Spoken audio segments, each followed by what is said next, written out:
Qual o propósito da grande tribulação? Em um momento oportuno nós iremos falar sobre isso. Nesse vídeo eu quero falar sobre os termos usados para definir tribulação no seu original grego. E se você gostar, já sabe, compartilhe esse vídeo. Encontramos 4 substantivos que podem ser traduzidos por tribulação e aflição, entre outros. O primeiro é kakopatheia. Esse aqui significa sofrimento que procede do mal, aborrecimento, angústia, aflição, de acordo com Strong. Este substantivo é formado de kakos, mal, e pascor, sofrer, de acordo com Vine. Foi traduzido por aflição em Tiago, capítulo 5, versículo 10. Meus irmãos, tomai por exemplo de aflição e paciência os profetas que falaram em nome do Senhor. Neste caso, o sentido é de aflição sofrida, seja angústia, perseguição, aborrecimento, etc. Somente é usado nesse versículo e nunca para se referir à grande tribulação. O segundo é kakoses, que significa opressão, aflição, maltrato, somente utilizado em Atos capítulo 7, versículo 34, onde nós vemos ali que indica os maltratos sofridos por Israel enquanto estava cativo no Egito. Também nunca é usado para indicar a grande tribulação. O terceiro é patema, aquilo que alguém sofre ou sofreu externamente, sofrimento, infortúnio, calamidade, mal, ou seja, a aflição dos sofrimentos de Cristo. Também as aflições que cristão deve suportar pela mesma causa que Cristo pacientemente sofreu. Este substantivo geralmente é usado para descrever sentimentos causados por infortúnios externos, seja perseguição ou qualquer outra circunstância. É utilizado em Romanos, capítulo 7, versículo 5, capítulo 8, versículo 18, 2 Coríntios, capítulo 1, versículo 5, Colossenses, capítulo 1, versículo 24, 2 Timóteo, capítulo 3, versículo 11, Hebreus 2, 9, etc. Todos esses termos descritos falam de sofrimentos diversos, sejam externos ou internos, e retratam apenas aflições numa esfera meramente humana e cotidiana no sentido geral, diferente do termo a seguir que eu irei falar, que é utilizado para a grande tribulação.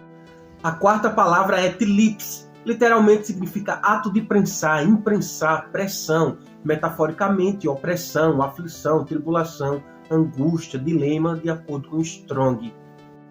Ou seja, qualquer coisa que sobrecarrega o espírito. Mais ou menos significa prensar como uva, espremer, pressionar com firmeza.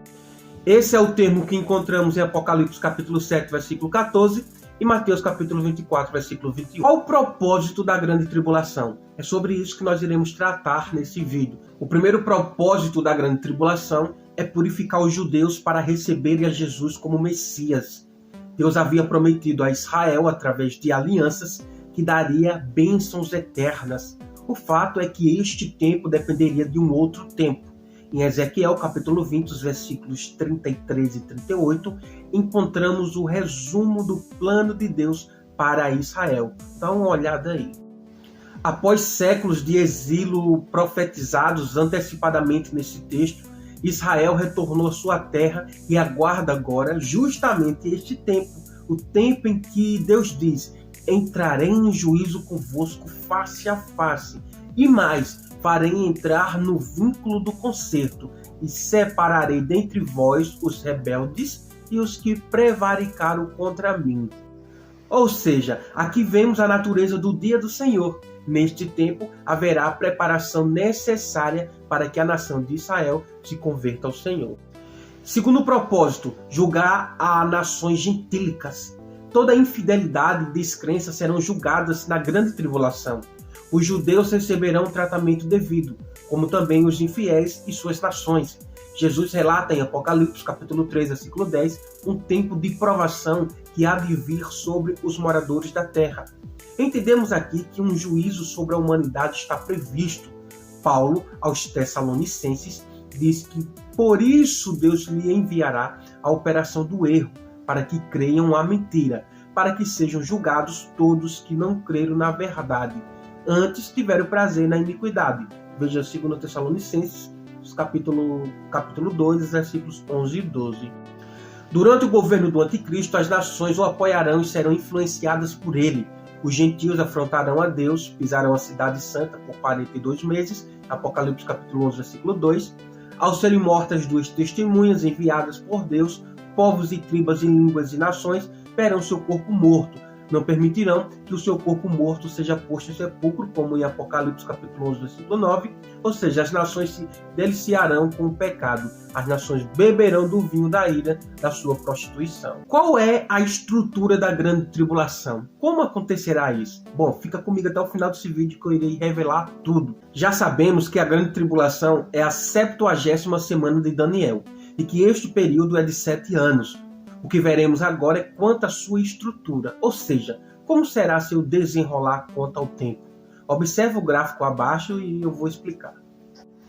É só você dar uma pausa e você vai observar direito esse gráfico. A igreja é arrebatada, entra o anticristo, aí vem o acordo de paz, e durante a 70ª semana de Daniel, nos 3 anos e meio esse acordo é rompido, depois vem mais 3 anos e meio de grande tribulação, e enfim, só você observar o gráfico que eu vou explicar no vídeo.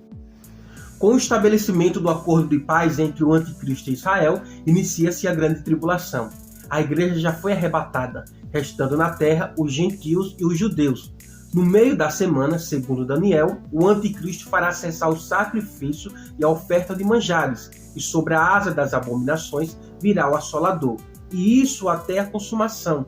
Este fato fará com que, a partir da metade da semana, ou seja, após os primeiros 3 anos e meio, se dê início ao período descrito em Daniel, capítulo 7, versículo 21. E proferirá palavras contra o Altíssimo, e destruirá os santos do Altíssimo, e cuidará em mudar os tempos e a lei. E eles serão entregues nas suas mãos por um tempo, e tempos, e metade de um tempo. Este mesmo período é mencionado em Apocalipse, capítulo 11, versículo 2, e o capítulo 13, versículo 5, como 42 meses. Também aparece como 1260 dias em Apocalipse, capítulo 11, versículo 3, e o capítulo 12, versículo 6. Todos tratam do mesmo espaço de tempo, como também do mesmo período. Em Daniel observamos que ele apresenta os 3 anos e meio finais da grande tribulação como um tempo, que significa 1 ano, e tempos, que é 2 anos, e metade de um tempo, meio ano. Ou seja, 1260 dias corresponde a 42 meses de 30 dias cada. Após os 7 anos de grande tribulação, Jesus retornará novamente para julgar os inimigos de Israel, inclusive Satanás, o anticristo e o falso profeta. Concluímos então que o período tribulacional durará 7 anos, porém tendo 2 fases. A primeira está em torno de uma falsa paz, determinada através de um acordo entre o anticristo e Israel. Com o rompimento desse, desencadeia-se um ataque violento. E a segunda é na onde acontece o rompimento de tudo isso, Jesus volta e enfim.